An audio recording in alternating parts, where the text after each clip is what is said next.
President Trump publicly pressuring the Justice Department to go after Democrats. A lot of people are disappointed in the Justice Department, including me. Critics from both sides of the aisle say he's gone too far, but are top FBI officials failing to do their jobs? New Osama bin Laden documents just released, painting a very different picture than the story the Obama administration was telling Americans. House Intelligence Chairman Devin Nunes breaks it down. And the sexual harassment scandal sweeping the nation hits Washington and prominent left-leaning media outlets who were ripping everyone else just days ago.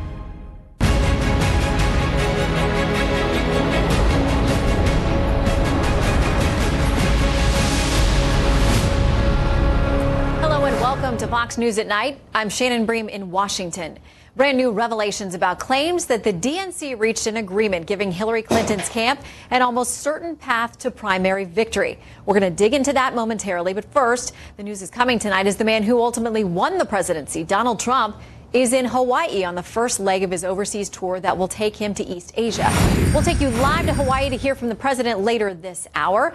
And before he left, by the way, Washington, Mr. Trump had plenty to say about the ongoing Russia probe and the future of Attorney General Jeff Sessions. Chief National Correspondent Ed Henry with late details on our top story, now operating on three major fronts. Good evening, Ed. That's right. Good to see you, Shannon. The end of a week in which the mainstream media has tried to gin up the Russia indictments into a full-scale crisis closing in on the White House, when in fact I've spoken to very senior advisors for President Trump who believe the special counsel probe is winding down without targeting the president. I'm told that's why the president did not attack Robert Mueller at all in a series of tweets and comments to reporters today. They do not want to poke the bear. Instead, one more time, the president is turning his fire on his own Attorney General Jeff Sessions, in hot water again after Carter Page testified to the House Intelligence Panel that he told Sessions about a trip he took to Russia during the 2016 campaign.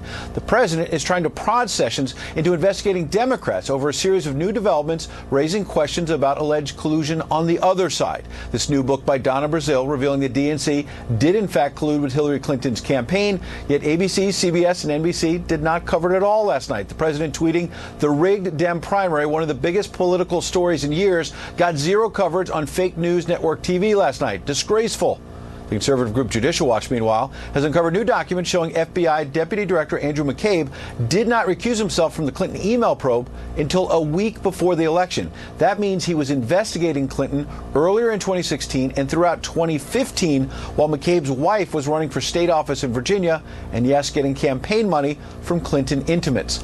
All of this leading the president to press Sessions to dig deeper on issues like Uranium One, while perhaps not surprising, we heard Nancy Pelosi say today, there's just nothing to see here.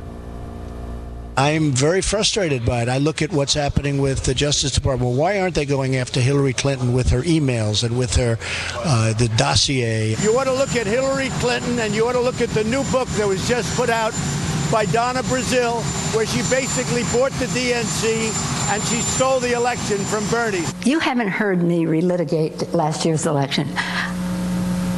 I wasn't involved in the presidential. I'm only looking forward. This is about the future.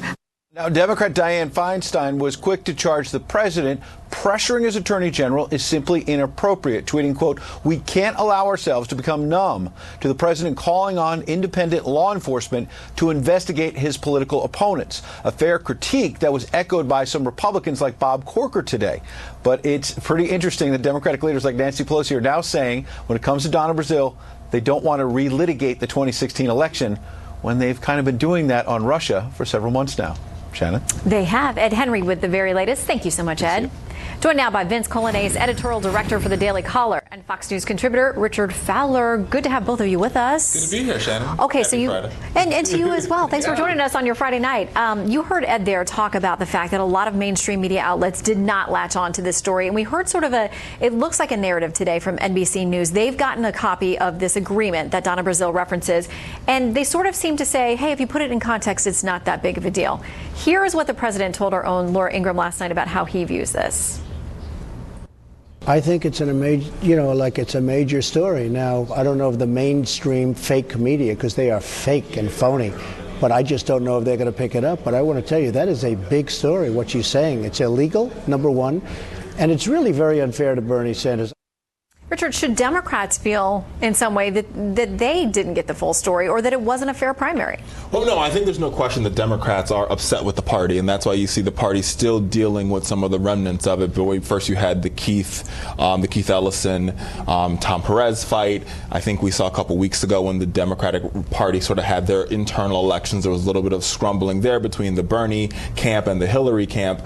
But here's the distinction here is that every party has these campaign agreements, right? It's because our election laws are written and they're archaic, if anybody takes a look at them. They've been written 2 decades ago, and they allow the party and candidates to co-raise more money. So a lot of candidates and campaigns take on these agreements, both Democrats and Republicans. But what Donna Brazile said was different about this is the fact that it was signed so early on before there was even a primary deal. Oh, absolutely. A single vote. There's no question that it's problematic. There's no question that it's bad. There's no question that it shows that the Hillary people were boxing out the Bernie campaign and boxing out other potential candidates from running, like a possible Joe Biden. But I wouldn't agree with the president that it's criminal. It's bad party politics. It's people not playing nice in the sandbox. But I don't think there's a criminal element to it. Well, Vince, what do you make about this today with NBC releasing the contract? And yes, others have said these are kinds of contracts. They're not unusual. They do happen. But they seem to say today, in context, it's not what you think it is. My favorite element of all of this is everyone's still rushing to defend Hillary Clinton. That she needs to be protected, that they need to explain this away. That, you know, here you have Donna Brazile. She was the acting head of the DNC. She was involved in the DNC for a long time. She sought answers. By the way, she was like very out there for Hillary. She's represented Hillary Clinton many times and worked hard for her during the election. Give her questions. Exactly. She gave her debate questions against Bernie Sanders. Right, so it's not like she wasn't pro-Hillary. Yeah, she worked overtime for Hillary Clinton, and even she, the most loyal Hillary Clinton advocate, goes into the DNC, starts asking a couple questions, and is like, oh my God, this is a corrupt process, and now I have to go break the old man's heart. I've got to tell him that this thing's all falling apart because the DNC is favoring Hillary Clinton. Richard, do you think if this was a situation where we found an RNC document somewhere that President Trump had signed with them 2 years ago before the primary started saying, hey, I'm going to control everything that you guys do. I'll help you raise money, but I'm going to direct everything. It's got to feed through me. I get to hire people. Do you think that ABC, NBC, CBS would have done something with this yesterday? I mean, I think you'd have seen the same coverage. I mean, the point I would like to... Whoa. I think For reals? I think it's hard to say you would or you wouldn't. Don't get me wrong here, but I do believe this. I think that this agreement speaks to one of the reasons to why Hillary Clinton lost this election. She lost this election because while she might have had the party faithful and she might have had the party elite, she didn't have the individual voters. She didn't have the American people, and thus she lost this election.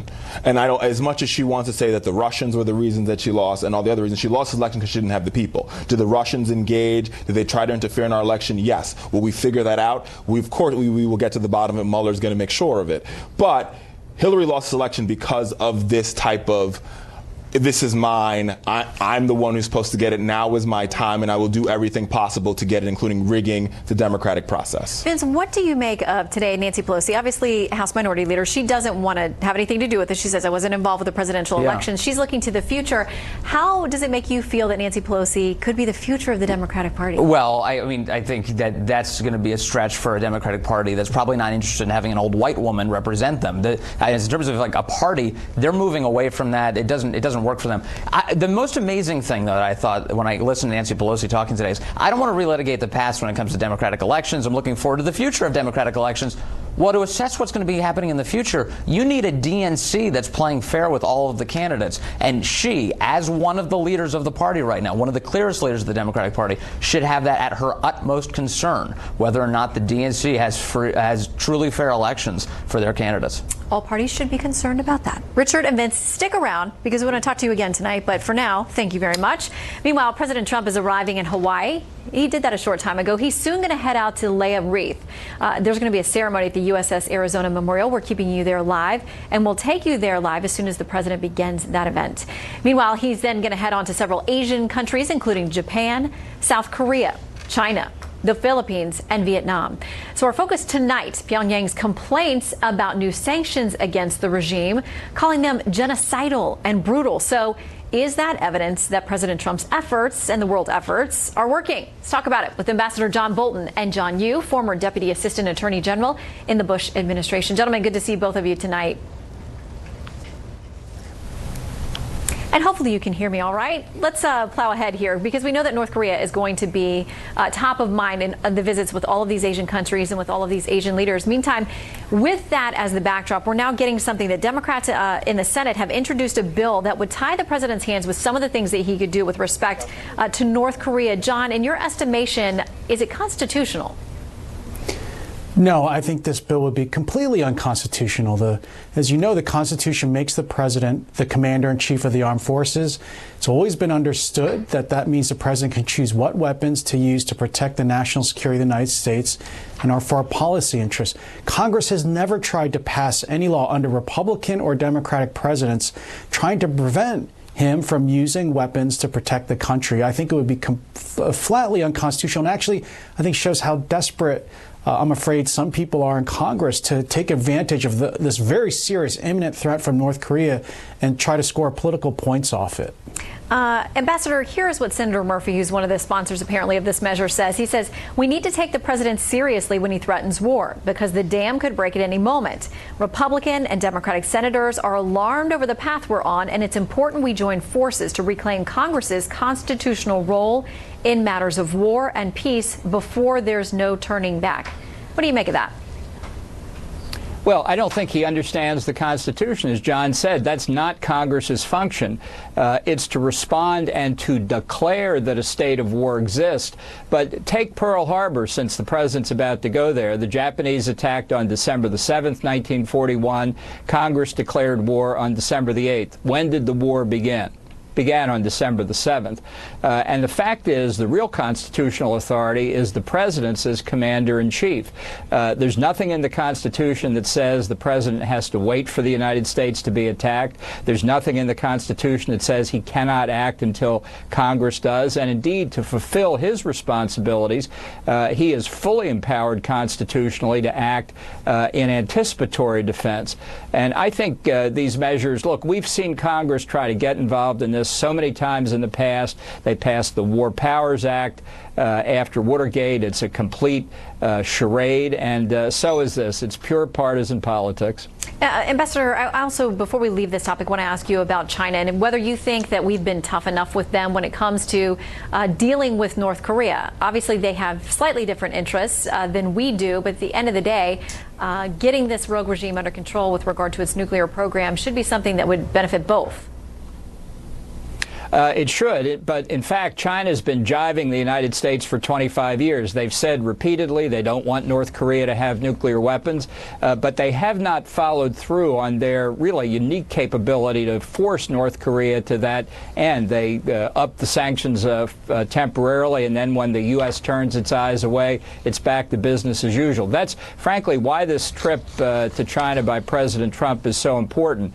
There is no more time to deal with North Korea. They are on the verge of getting a deliverable capability to hit us with thermonuclear weapons anywhere in the continental United States.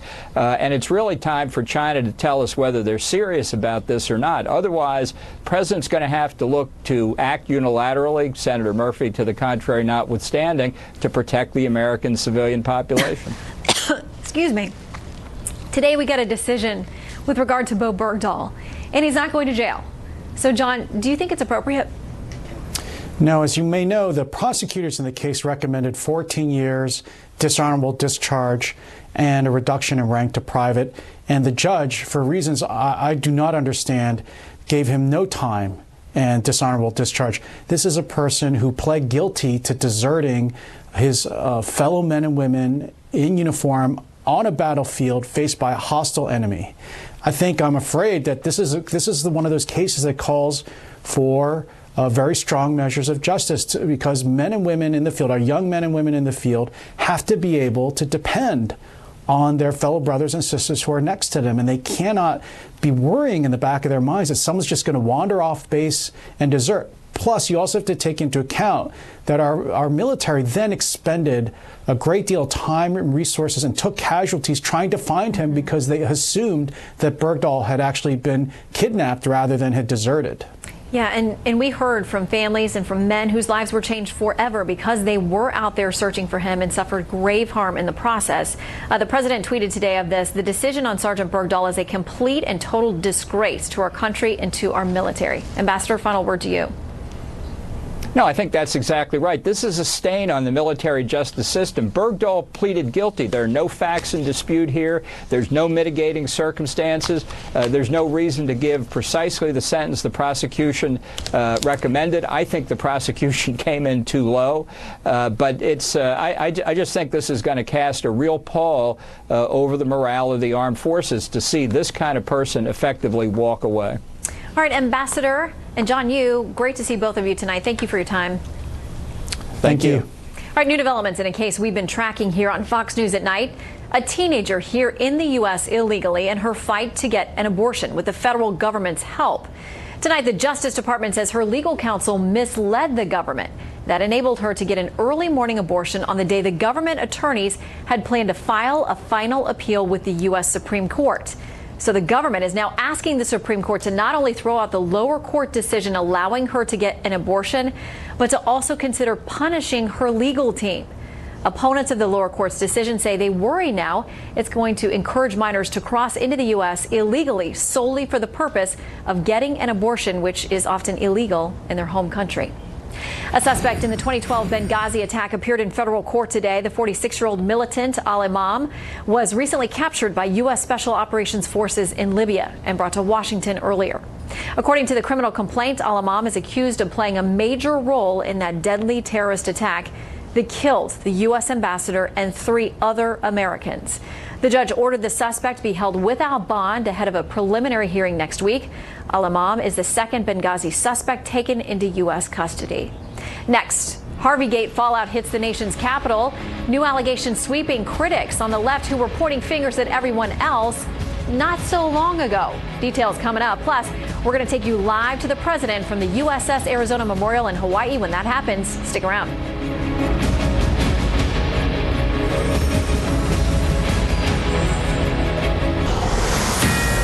We are standing by to take you live to Hawaii, where the president is going to be laying a wreath at the USS Arizona, an historic moment for him and for our country as he goes there to observe the lives of so many lost on that tragic day. So we're going to keep an eye on that, and as soon as that happens, we'll take you there. Our own Martha McCallum is there live as well. That should happen within just minutes, so stay with us. In the meantime, allegations of sexual harassment and worse against members of the entertainment and media elite continue to pile up. Tonight, some of your elected leaders are being caught up in the controversy. Peter Ducey joins us to lay out some key players and exactly what's going on. Hey, Peter. Shannon, people always think of the House floor as the place where the process begins so a bill becomes a law. But now there's reason to think of it as a place where members of Congress come on to other members of Congress, because a current member who remains unnamed tonight is being accused of making an inappropriate advance towards former Congresswoman Mary Bono, who tells the AP that she had an exchange like this with a former colleague. Quote, instead of being, how's the weather, how's your career, how's your bill, it was, I thought about you while I was in the shower. So it was a matter of saying to him, that's not cool, that's just not cool. Bono says after that, his behavior stopped, and she hasn't been in Congress for 5 years. But just 5 hours ago, the Speaker of the House, Paul Ryan, sent a memo out to all lawmakers and their staffs suggesting that they take advantage of sexual harassment training, which is not mandatory for congressional offices. Ryan writes this, quote, every day we set out to serve the American people and be worthy of the trust and confidence they place in us. In recent weeks, reports of sexual harassment by public figures have been deeply disturbing, to say the least. I've heard from members with real concerns about the House's policies. Shannon.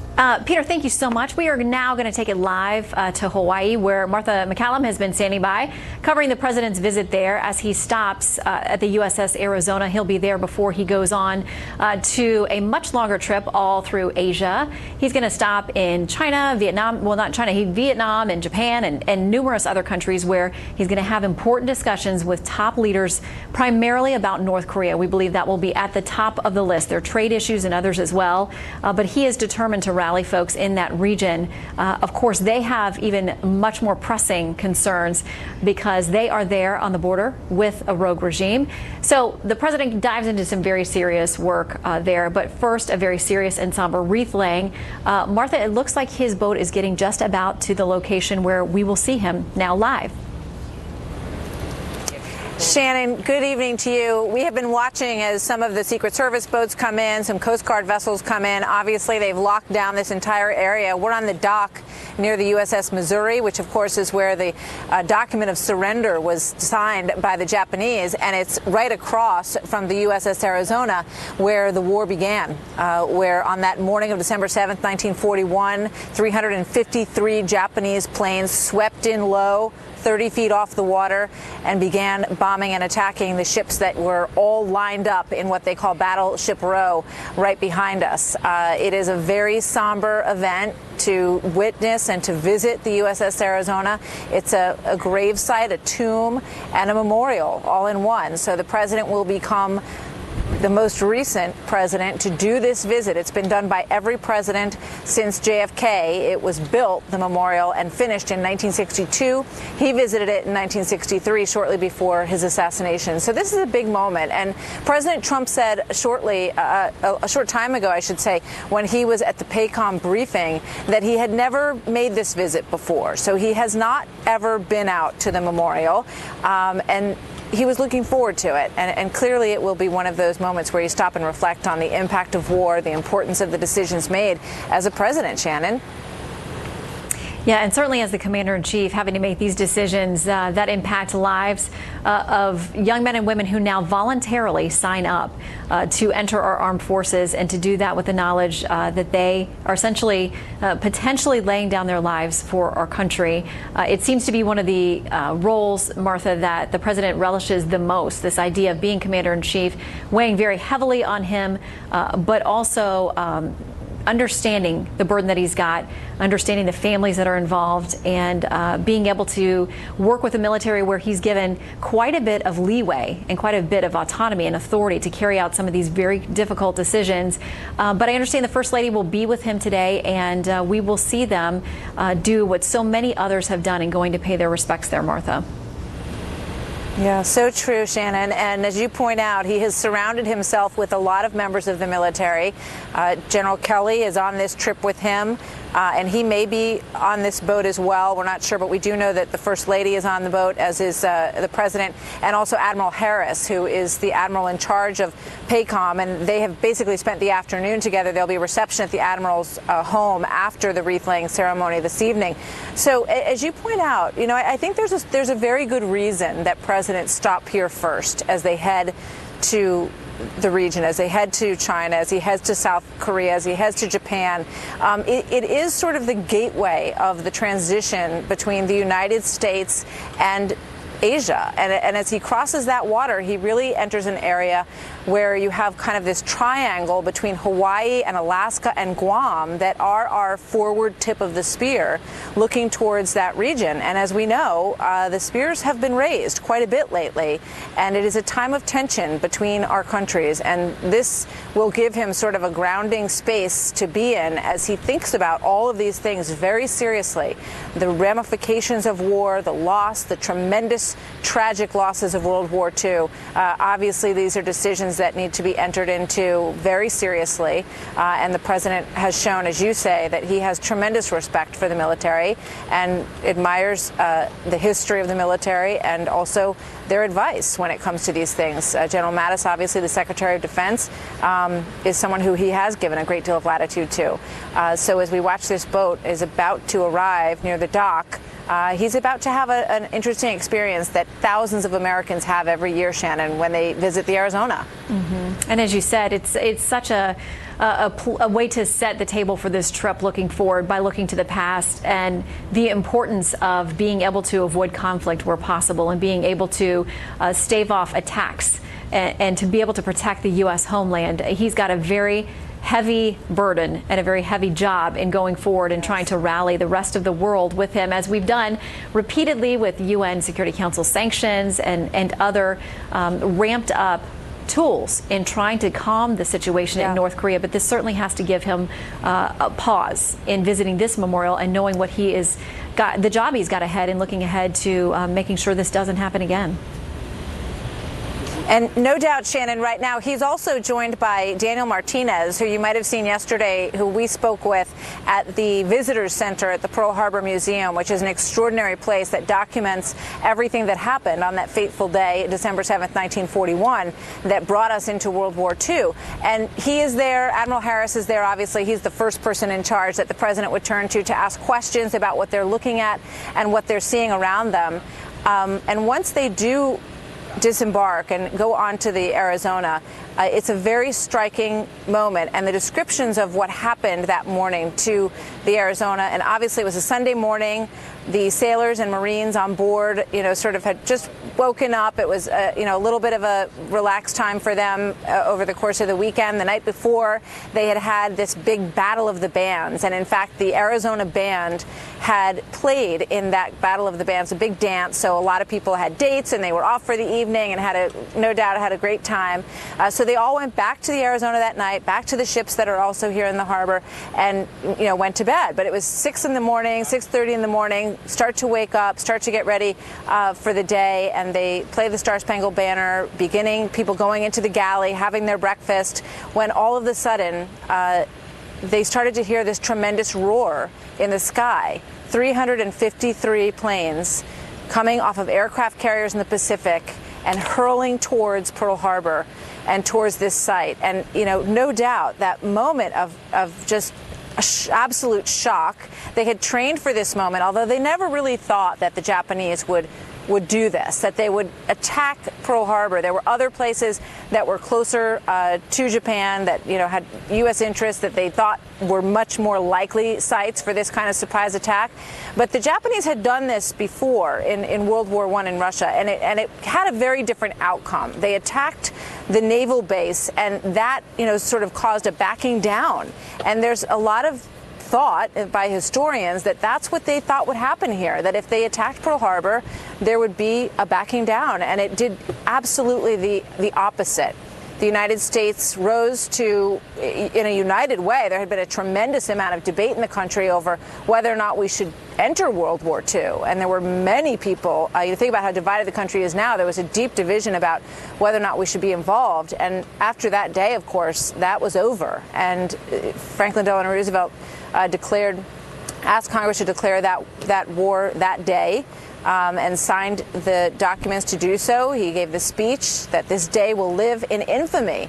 And in fact, we saw that speech over in the museum, and originally he wrote, "This day will live in history," and he took his pen and crossed it out and wrote infamy. Obviously a much stronger word and a real beacon of what was to come. I mean, it's a day that altered the course of modern history and the future of our country, and was the beginning of the loss of just thousands and thousands and thousands of lives. So millions, if you take into account everything in Germany and Russia as well. So it's a really significant moment in American history, and it's one that no doubt he's hearing so much about at this moment as he kind of gets ready to see the gravesite, the resting place of 1,177 young men, 18, 19, 20, 21 years old, off to breakfast, off to start their day, and in the hopes of defending their country for many years to come.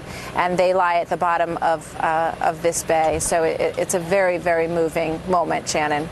Yes, and he had talked about the fact that he has studied Pearl Harbor, that he'd read about it, that he'd seen photos, but he'd never been there. And as you mentioned, this is the first trip for him.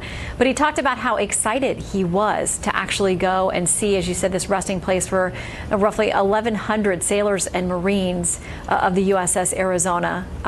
He had a warm welcome, we understand, when he arrived there today, even as he looks forward to this somber moment. As you mentioned, General Kelly, the White House Chief of Staff, is with him.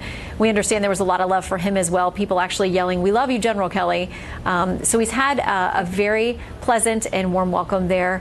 He and the First Lady donned leis, and we understand the president was giving high fives and autographs as well. So now a very different feeling as he moves towards this historic place that has such a place in the hearts of all Americans who never could have imagined that day, what it would have led to, as you talked about, the years and struggle of war, the millions of lives lost. And it all started here with these young men who were essentially caught off guard, as you said, by more than 300 Japanese aircraft that flooded into Pearl Harbor, and still so many describe the shock of that day.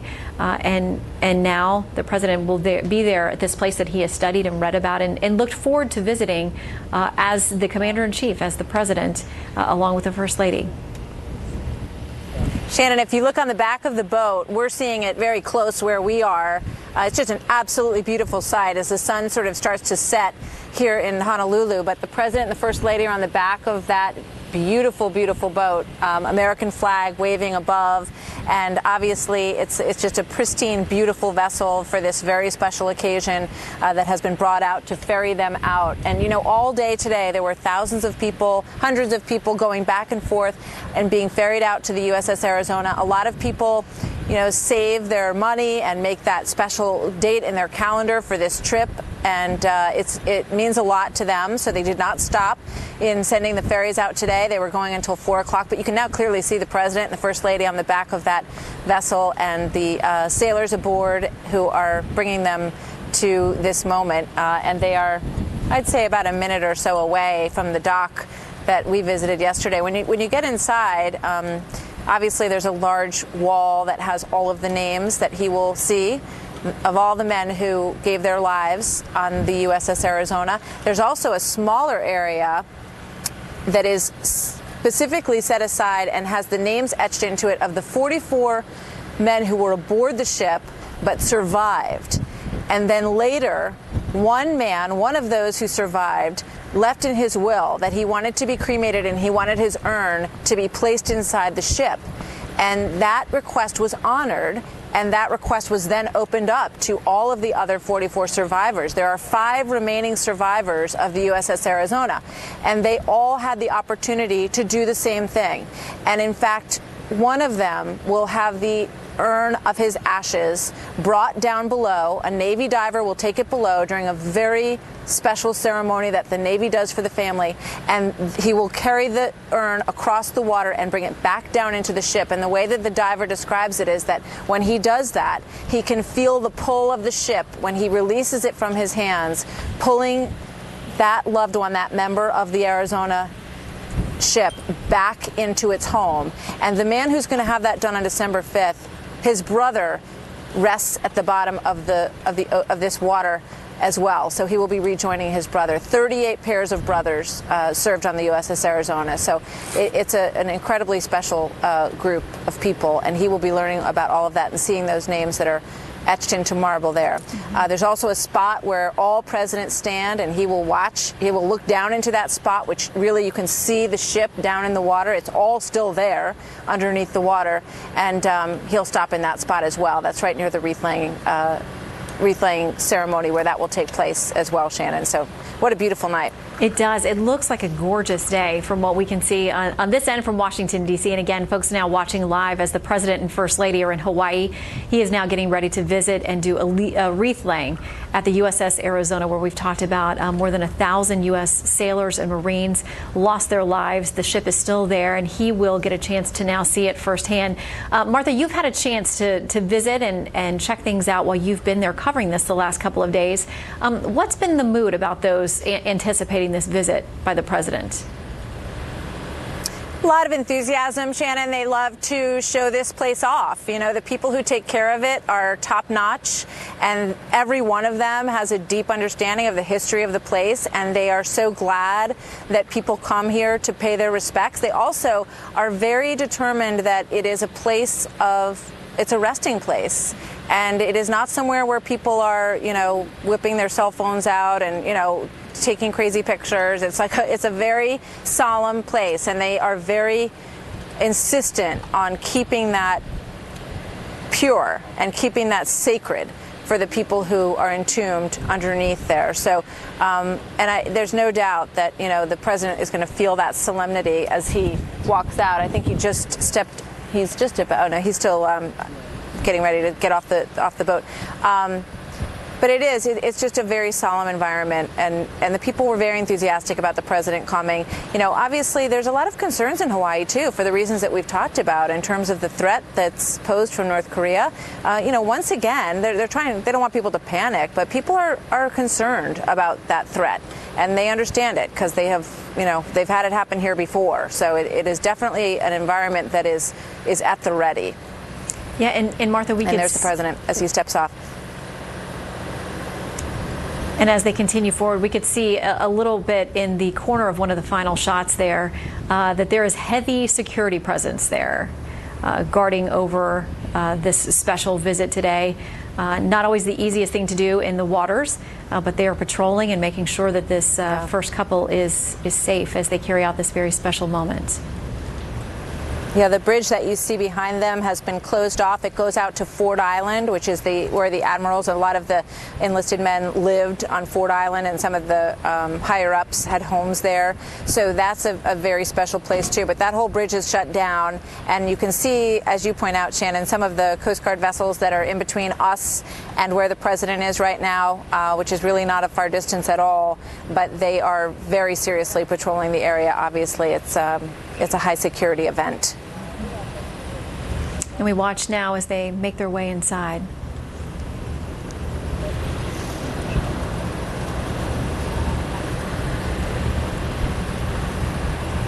You know, just to mention, President Bush, 41, gave a speech at the 50th anniversary of Pearl Harbor.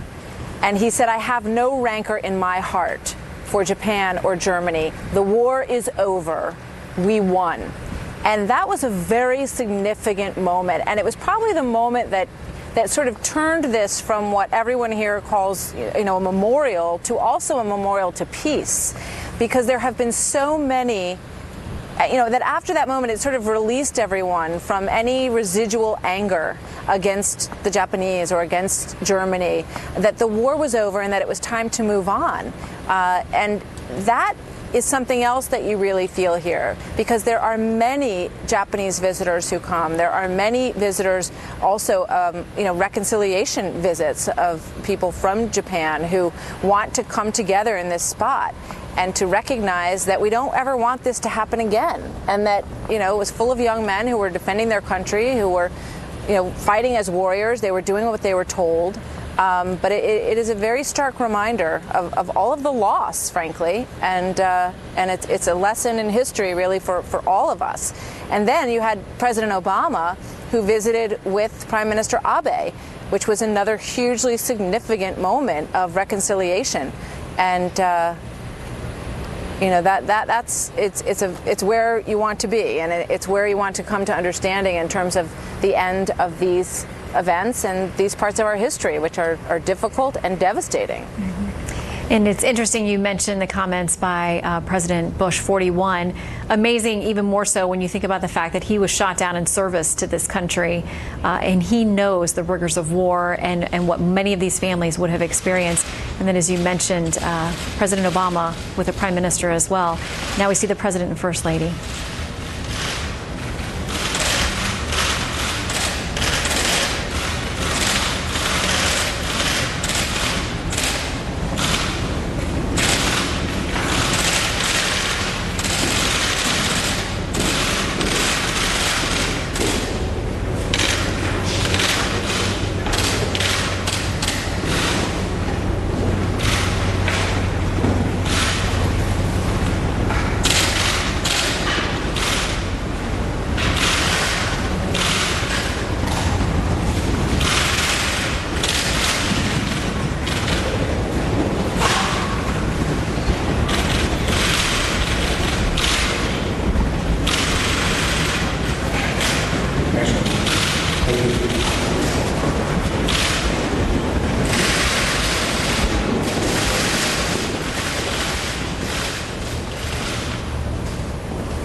And again, it doesn't take long for that very special, somber moment for the President and First Lady to participate in the wreath there at the USS Arizona. It is a beautiful night. And our Martha McCallum is there covering this portion of the president's trip as he gets ready to head on to Asia as well. Short moment, Martha, but very significant. Yeah, and you could see when he was standing in there, I don't know if people noticed off to the left, that was the area where the more recently interred, they have their names there. And this is, we'll watch.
Our thanks to Martha McCallum, who is there on the ground in Hawaii, helping to cover this portion of the president's visit there right now at the USS Arizona. He continues on a tour. He had talked about how much he looked forward to being able to see this with his own eyes and to experience it. Having laid a wreath there, he and the First Lady are getting a good look at the actual wreckage of the USS Arizona, which is there. Let's bring back in our panel Vince Colonnese and Richard Fowler. This is just the first step of many important days and meetings for the president moving forward on his Asia trip.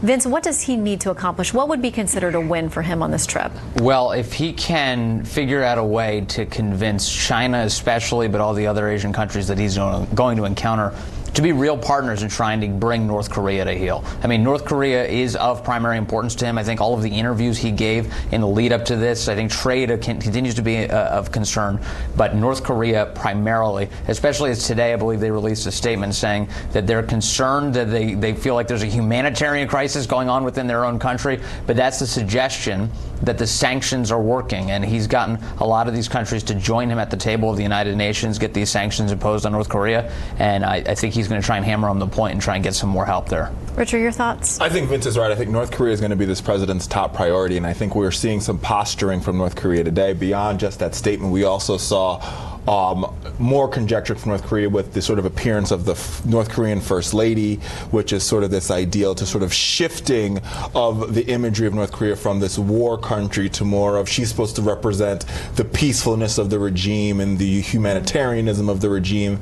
And so they're really trying to sort of put on a show as President Trump makes his way to Asia. So it's going to be critical for him to not only bring in China as a partner, but figure out how he wants to deal with North Korea. Is it going to be a hardline stance, or is diplomacy going to be part of the play? And I think the other part that the other sort of difficult deal he's going to have is how is he going to deal with China as it plays North Korea, because China is going to be a big player here, and China as well as South Korea wants diplomacy to be part of this conversation, and the president seems to have a harder line. So that's going to be that working out or sort of stringing that needle is going to be critical for him as he goes to North Korea for the next 12 days. Yeah, and very significant always when you have a U.S. president going to meet in China and to meet with Chinese leaders there about these very difficult conversations. All right.